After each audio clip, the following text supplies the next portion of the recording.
ગાડી હટાવવા બાબતે ફ્રૂટના વેપારીને વિધર્મી દ્વારા મારવાની ધમકી આપવામાં આવી। સમાચાર સામે આવે છે કે વડોદરા શહેર ખંડેરાવ માર્કેટમાં વેપાર કરતા વેપારીને આજે સવારે મારી નાખવાની ધમકી આપવામાં આવી છે। ફ્રૂટના વેપારી ગાડી હટાવવા માટે ધમકી આપવામાં આવી હતી અને ફ્રૂટના વેપારી થોડી ક્ષણોમાં ઘરે જતા વિધર્મી દ્વારા ફ્રૂટના વેપારીના ભાઈને આવીને મારવાની ધમકી આપવામાં આવી હતી અને 1 કલાકમાં 20 થી 25 છોકરાઓ દુકાન આજુબાજુ આવી ગયા હતા। ફ્રૂટના વેપારી સાથે આ ઈસમનો કોઈ પણ પ્રકારનો અગાઉ બનાવ બન્યો ન હતો, પરંતુ ઈસમ દ્વારા ફ્રૂટના વેપારીને મારી નાખવાની ધમકી આપતા સમગ્ર મામલો સીસીટીવી કેમેરામાં કેદ થયો હતો અને ફ્રૂટના વેપારીના સમર્થનમાં આજુબાજુના દુકાનના વેપારી એકત્ર થઈ વિધર્મી સામે ફરિયાદ કરવા માટે નાપુરા પોલીસ સ્ટેશન પહોંચ્યા હતા।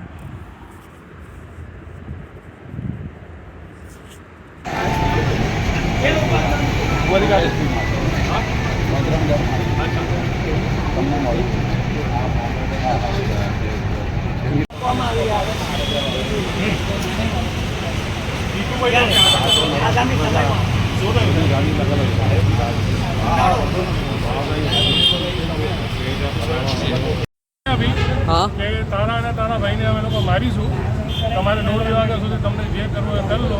અમે 1:30 વાગે એમનો ટોલું જોયું, 20 થી 25 માણસનું ટોલું હતું, એટલે પછી અમે લોકો 100 નંબર પર છૂટા છવાયા હતા અને એના પછી અમે લોકો સીધો એફઆઈઆર લખાવા આવી। એટલે ડાયરેક્ટ કહી આવીને ધમકી આપવામાં આવી કે ફોન પર અને ધમકી આપવાને એની સીસીટીવી ફૂટેજ પણ છે, મેં નવાપુરા પોલીસ ચોકીમાં હાજર કરી છે। ઓકે, क्या जो શું બનાવ બને તમારી જોડે? मैं नवापुरा पुलिस चौकी आयो छूँ आज एफआईआर लगावा। मारे खंडेराव मार्केट में फ्रूटनी दुकान है। सवारे 5 वागे मिराजभाई कहने છે સામેની દુકાનમાં નોકરી કરે છે।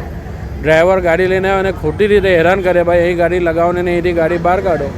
પછી મેં એને કીધું, ભાઈ તને મારી ગાડીથી તકલીફ શું છે, મારી ગાડીને હેરાનગતિ કરવાની નહીં કે સારું કહીને જતો રહ્યો। પછી 10, 10:30, પોણા 11 વાગે મેં દુકાને નહોતો હાજર, તો મારા ભાઈને એને ધમકીઓ આપી કે 15-20 જણ માણસો લઈ આવજો, તમે બંને ભાઈઓને હું મારીશ।